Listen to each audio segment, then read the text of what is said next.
오늘 새벽 말씀 묵상으로 열어주셔 여러분을 뵙습니다.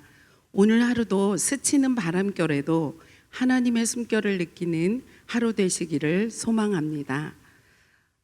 오늘 새벽에 주시는 말씀을 제가 봉독하겠습니다. 에스라서 6장 1절에서 5절까지입니다.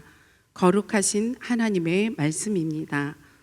이에 다리오 왕이 조서를 내려 문서 창고 곧 바벨론의 보물을 쌓아둔 보물 전각에서 조사하게 하여 메데도 앙메다 궁성에서 한 두루마리를 찾았으니 거기에 기록하였으되 고레스 왕 원년에 조서를 내려 이르기를 예루살렘에 있는 하나님의 성전에 대하여 이르노니 이 성전 곧 제사 드리는 처소를 건축하되 지대를 견고히 쌓고 그 성전의 높이는 60규빗으로 너비도 60규빗으로 하고 큰 돌 3켜에 새나무 1컷을 놓으라.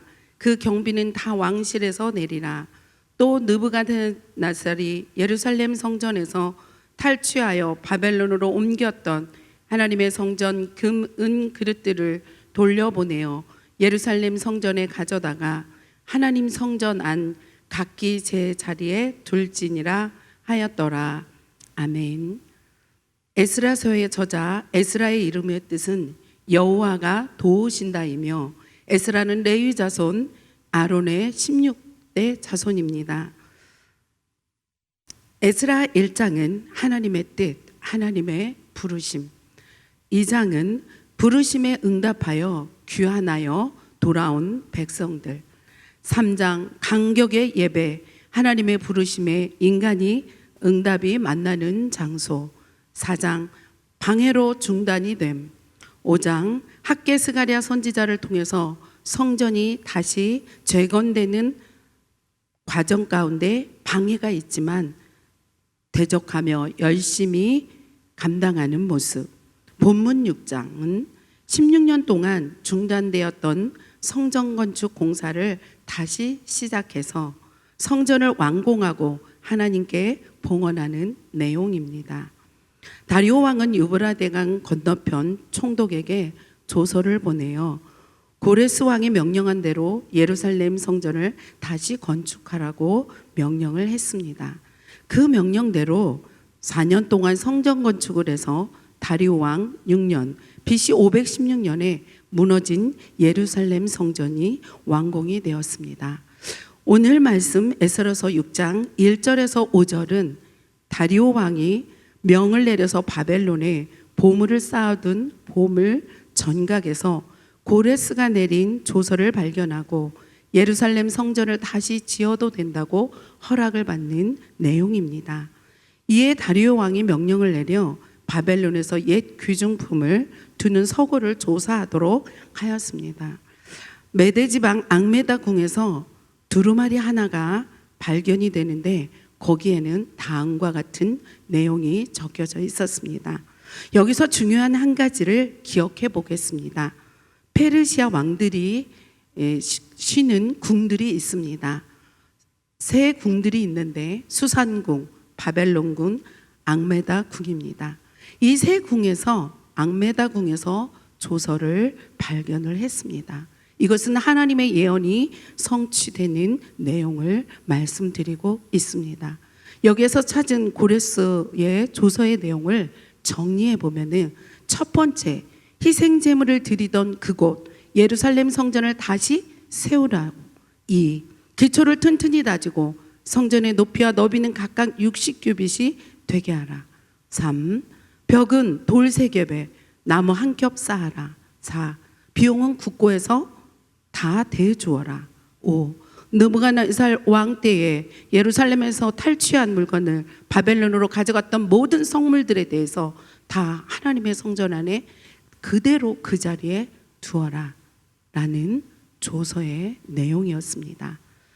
사랑하는 말씀 삶 공동체 여러분, 이 조서가 지금까지 올 수 있었던 것은 누군가의 기록에 의해서 여기까지 왔습니다.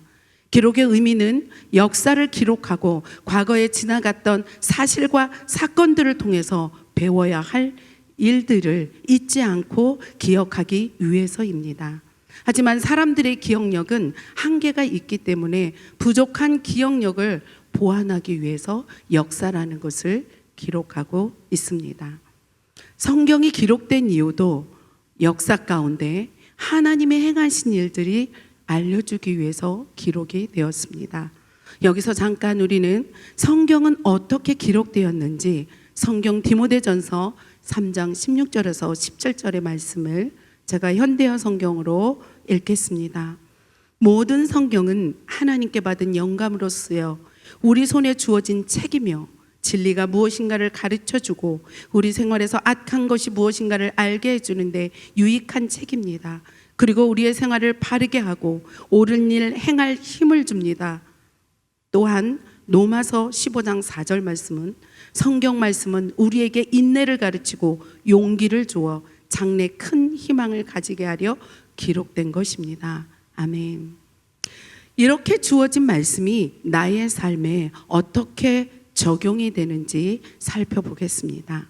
첫 번째, 성전 재건을 통해서 주시는 의미는 다시 하나님께 우선순위를 두라 명령하십니다. 성전에서 나의 하나님을 만나는 시간을 가져야 합니다. 두 번째, 현실에서 무너진 예배를 회복해야 합니다. 예배를 가치를 공간적인 개념이 아닌 관계적 개념으로 마음을 드리는 시간을 가져야 합니다. 시편 62편 8절에 보면 백성들아 시시때때로 그를 의지하고 그 앞에 내 마음을 토하라. 그는 우리의 피난처시라고 기록되어져 있습니다. 세 번째, 드려진 삶에서 작동되려면 연속성이 있는 가정 예배를 통해 교회와 이웃을 위해 힘써 기도하는 모습이 필요함을 말씀드립니다. 이것은 지속적 훈련은 말씀을 통해서 하나님과 친밀함으로 인도함을 받습니다. 여러분, 말씀 묵상은 속도가 아니고 방향입니다. 네 번째, 소망의 성전을 건축하는 것입니다. 곧 말씀 성전입니다. 인생을 살아가면서 삶의 여러 가지 상황 속에서 말씀을 붙잡고 기도하며 소망을 품고 하나님 앞으로 한 걸음씩 향해서 간다면 순간 우리는 하나님의 때를 경험하는 기쁨을 맞이하게 됩니다. 사랑하는 말씀상 공동체 여러분, 오늘 에스라 6장 1절에서 5절까지의 말씀에 있는 조서의 내용은 위기를 기회로 바꾸시고 역전의 명장이신 하나님의 계획을 펼쳐 주셨습니다. 우리의 아픔의 장소를 기쁨의 장소로, 회복의 장소로 바꾸시는 하나님을 바라보며 지금 이 순간에도 힘들고 지친 우리에게 손을 내미시며 나의 손 못 잡는 난 손을 잡으라고 말씀하시는 그 예수님은 이미 십자가에서 이미 다 이루셨습니다. 그 예수님의 손을 잡아볼 수 있는 용기가 있기를 권면해 드립니다.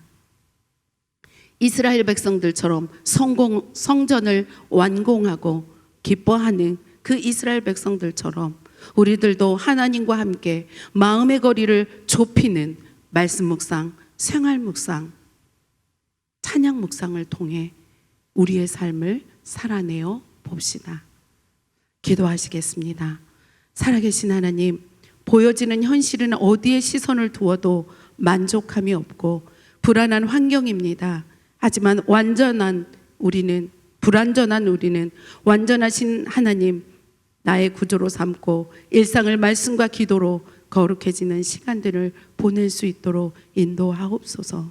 예수님의 이름으로 기도드렸습니다. 아멘.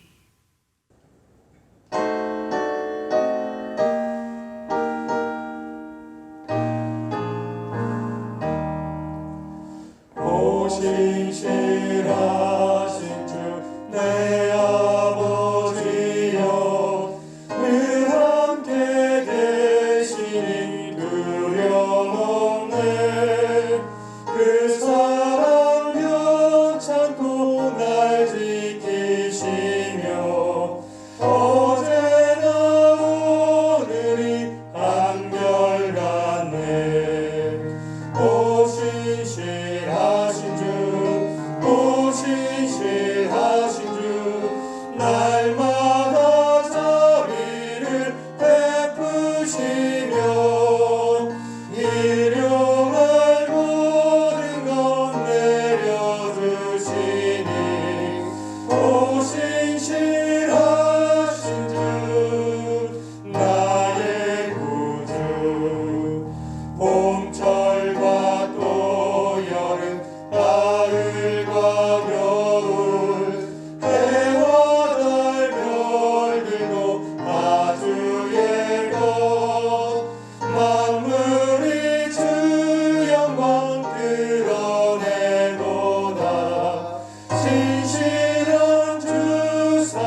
내려주시니 오직